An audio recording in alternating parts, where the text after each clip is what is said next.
Christianity can satisfy the intellectual mind forever if you are digging deep into the Bible.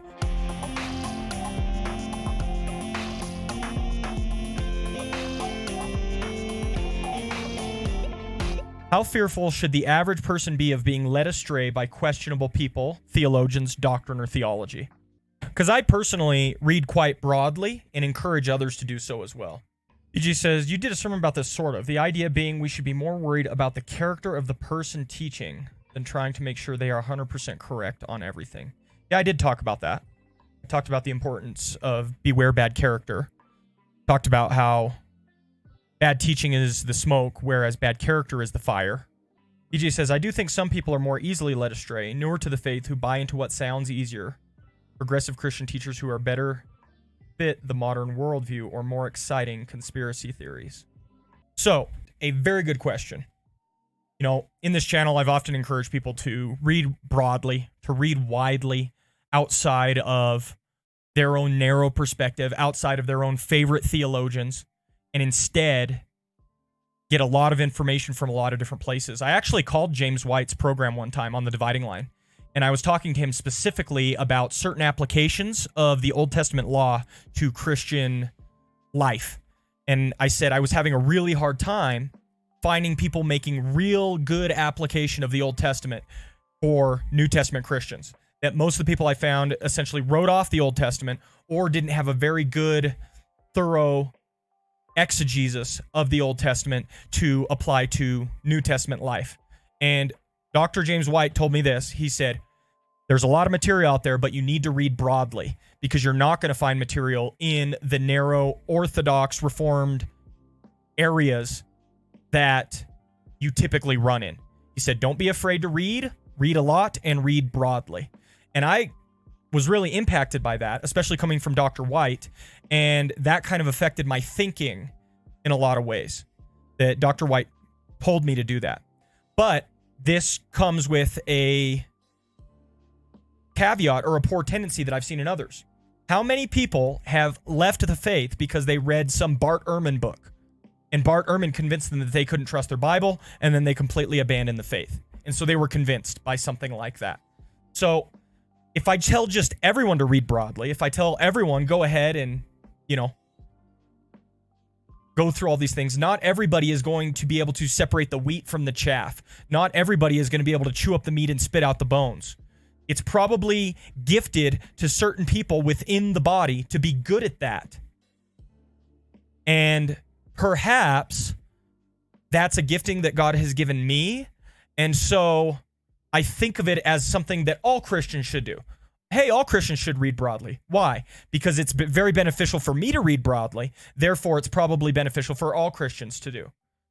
But there are, I think, some proper hesitancies that Vector has expressed by saying, shouldn't we be afraid that some average people might be led astray by questionable doctrine like that?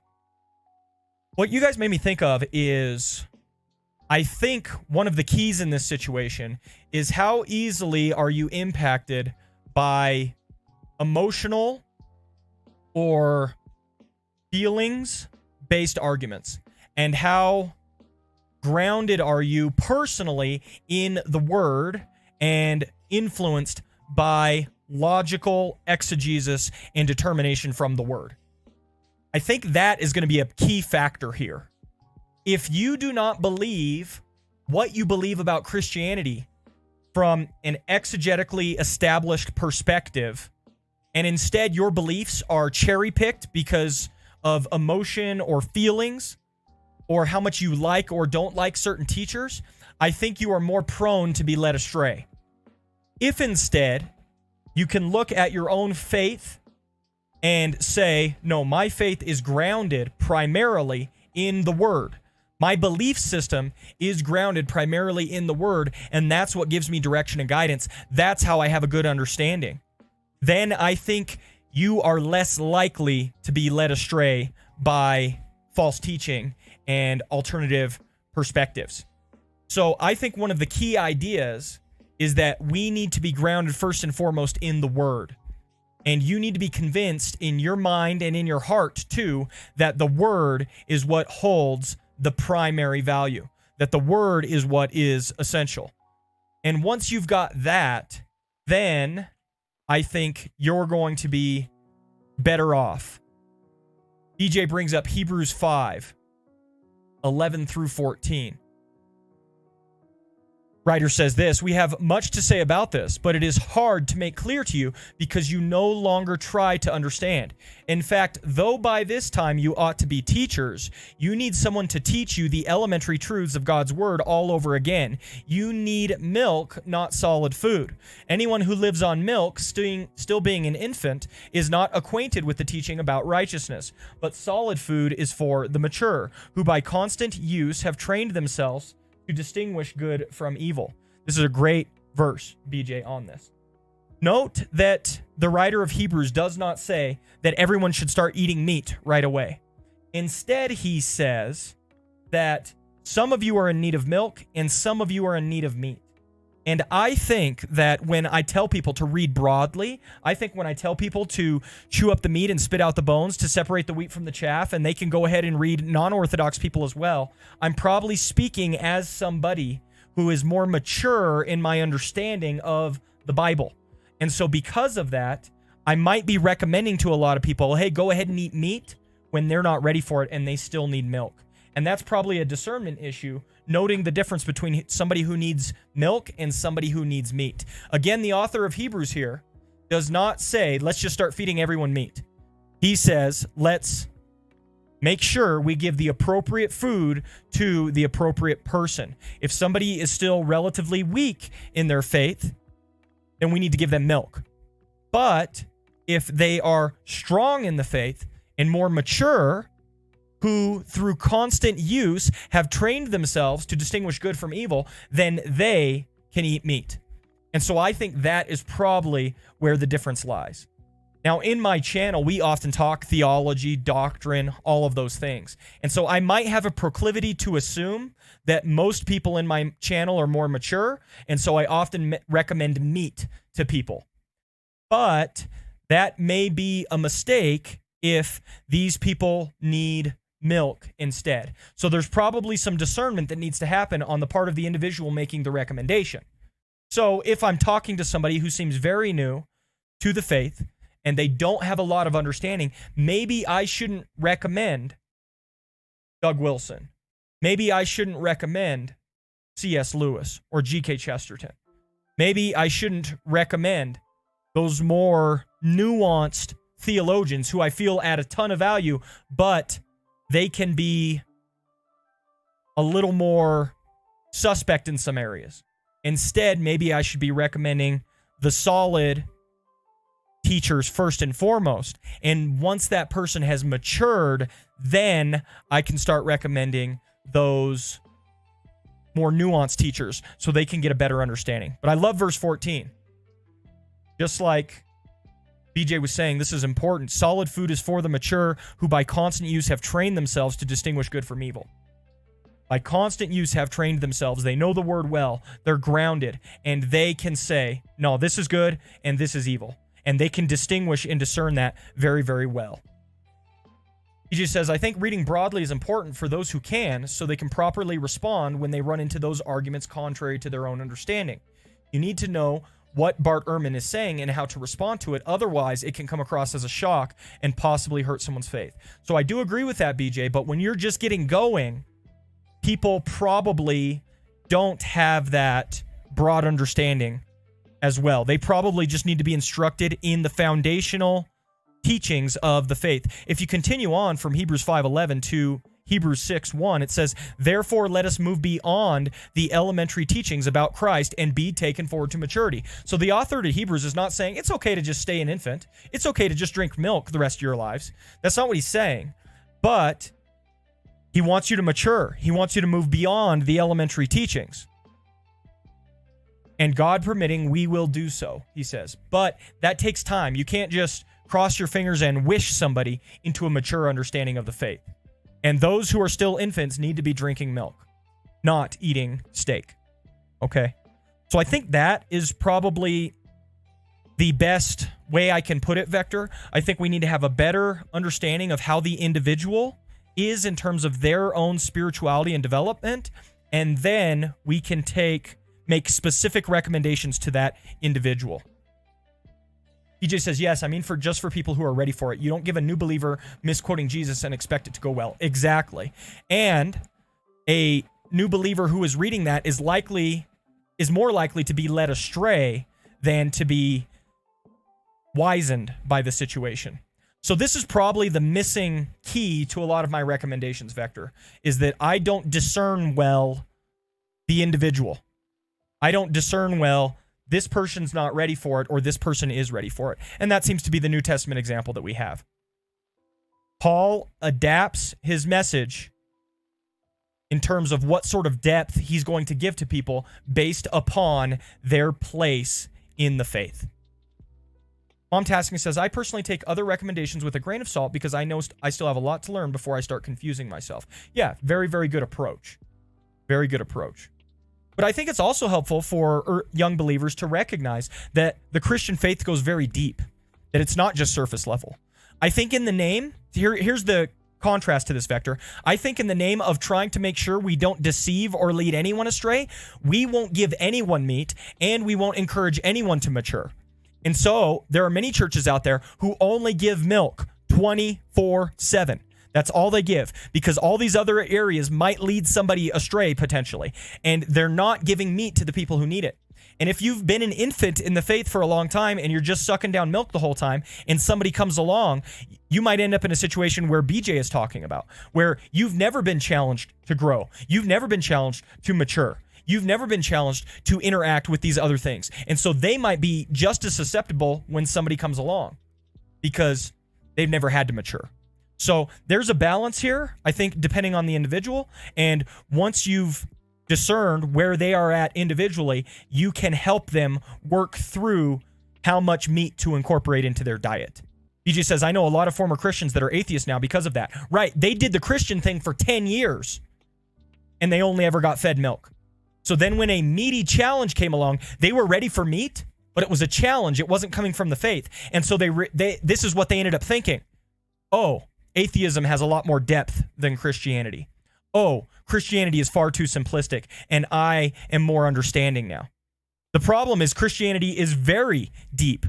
It can be very complex. Christianity can satisfy the intellectual mind forever if you are digging deep into the Bible. But they've never been challenged that way, so they thought all that Christianity had to offer was Sunday school platitudes, and so they never went further, and when a meaty challenge came along, they abandoned the faith instead. And that's another thing that we don't want to be happening. So while it can be unsafe to give an infant steak, it can be equally unsafe to be giving a mature believer continual milk. And I think both of those need to be brought into balance. I assume that if you're in my channel and you're hanging out with me while I write sermons all day, that you are a little more mature in your faith. And so that's part of why I challenge people in this chat to broaden their mind and to expand a little bit their thinking. But it may not be the proper approach for everyone. We have also had questions brought up in chat where I stopped a little short of giving my full opinion on the perspective because I thought it was too much meat for either the audience or the individuals that might have been asking the question. And so that's a discernment issue you got to make on a case-by-case basis. If you are a butcher who is constantly shelling out steak, you might hurt infants in the faith who come into your channel. And so you need to balance it well. Mom Tasking says this, Pastor Tanner, what about a situation where Christian parents shield their children from all other challenges? Do you think Christian parents should have more discussions with their kids about denominations, other faiths, and other beliefs? Yes, I think so, Mom Tasking. I'm going to give an example about this, actually. Okay. I was teaching an adult Bible study at my church on the topic of alcohol. And what does the Bible say about alcohol? Well, a young lady showed up and she brought her 2 teenage boys to the adult Bible study. And they're more than welcome to participate. But I was teaching, what does the Bible teach about alcohol? And the way alcohol had been addressed and talked about in their household was, it's wrong, it's bad, stay away from it, never touch the stuff. That is essentially the perspective that had been taught in that household. Well, as you guys know, I believe that the Bible teaches a much more nuanced perspective on the topic of alcohol. And so when you come to an adult Bible study, I'm going to try to teach you what the Bible says, not what my opinion is. Now, I spent 45 minutes to an hour talking about the verses that talk about alcohol being dangerous. There are a lot of them. And the whole time, that individual was nodding their head. Yes, absolutely. Amen. You're right. Because I was speaking something that familiar, something that they had heard before, and something that was consistent with what they had been teaching their children. But halfway through the lesson, I switched tacks, and I started talking about the Bible verses that talk positively about alcohol, because they are there also. What happened? The individual got very upset. Very, very upset. Why? In particularly because a pastor would undermine their teaching in the household about alcohol to their children. I can't believe I have been trying my best to teach my children their whole lives to stay away from this stuff, and here is a pastor telling them that it is okay. And she was extremely upset with me. And she basically said, "How dare you?" and never showed up again. Now, here is what I think might be missing in this equation. If those children went to college and met alcohol for the first time and interacted with their friends who drank alcohol and thought, man, these are pretty good people, they might abandon the faith entirely because they have seen Christianity as equivalent to teetotaling, no alcohol whatsoever. And yet here are my friends who I love and I think they're great people, and they drink alcohol and they're really nice. Maybe Christianity is wrong. And I have seen people abandon the faith because they had a very limited perspective that they were taught. This is what Christianity, they equated Christianity with teetotaling. And so when they saw that alcohol wasn't all bad in their eyes, they decided to abandon the faith. I've seen the exact same thing when it comes to Bart Ehrman type stuff. They had never been taught in their churches about textual criticism. They have never been taught how we got our Bibles. And so when they went to college and they started to interact with people who understood textual criticism, they thought to themselves, oh man, my Bible's just a bunch of baloney. I grew up believing a lie very religiously. I'm abandoning the faith entirely. Let's paint an alternative scenario. They show up to college and they learned in their household that alcohol is bad, but they also went to a Bible study where they learned that the Bible might have a few positive things to say about alcohol. Now they're interacting with their friends who are drinking alcohol. And they realize, instead of abandoning just my teetotaling, instead of abandoning Christianity altogether, maybe I'm just going to abandon my teetotaling and I can remain a Christian and think that alcohol consumption is fine. Or they might go the other direction and say, no, I'm more affirmed in my ways. I'm going to remain a Christian, and I see the damage that alcohol causes, and so I'm going to stay away from it altogether. You see how that gives them more options? That more nuanced perspective stops them from having a simplistic worldview where everything they've been taught as a child is equivalent to the faith as a whole. They're encouraged to recognize that there are Christians of different stripes and colors, and they don't have to abandon the faith entirely just because one aspect of their upbringing has been shattered. And so I actually think it is helpful. I think the church should be teaching our kids about textual criticism, where they got their Bible from. So when they get into college and their professor in core humanities says this, assigns Bart Ehrman to read, and they're starting to read about different manuscript traditions and the fact that the English Bible comes from various backgrounds, they go, yeah, I already know this stuff. Oh, where'd you learn it from? They taught me it in church. What? They taught you this in church? How did you stay a Christian? Because they had a different interpretation of how it should apply. Oh, now Bart Ehrman doesn't blow their faith up. They're already familiar with this stuff, but they're familiar with how to interpret it from a Christian worldview. So yes, mom tasking, I think we shelter our children too much. Now, you must be very discerning about where they're at in their faith and when they're able to receive these teachings. I don't know those things. You are the best equipped person to know those things as their parent. So you should discern prayerfully, where are they at? What would God have me to tell them? What would God have me to demonstrate to them? And then do your best to introduce them to these topics and these ideas in a believing environment, so they realize that once they come across an unbelieving interpretation of these things, that that's not the only way. I've also seen Christian parents who were very open with their children, giving them a lot of access to many different ideas from a very young age. And very few of those children maintained their Christian worldview as they became adults.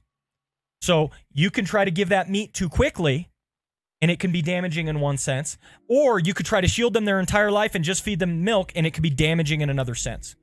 So you need to be very discerning and prayerful how you apply these things in the lives of your children. Hey guys, Pastor Chandler here. I hope you enjoyed that video. If you did, would you please leave a like and a subscribe? Also, if you're interested, we have Twitch and Discord down below in the description. Hit those links up and you can come hang out with us live. We'd love to see you there. Take care. God bless. Bye now. Hey there, Pastor Chandler here. We have a lot of videos on the channel relating to various topics and different content, so feel free to peruse. But more than that, this video will probably help you out because it's on a similar topic as this one, so I hope that that helps. All right, thanks for being here. Hope that you're blessed. Take care. God bless. Bye now.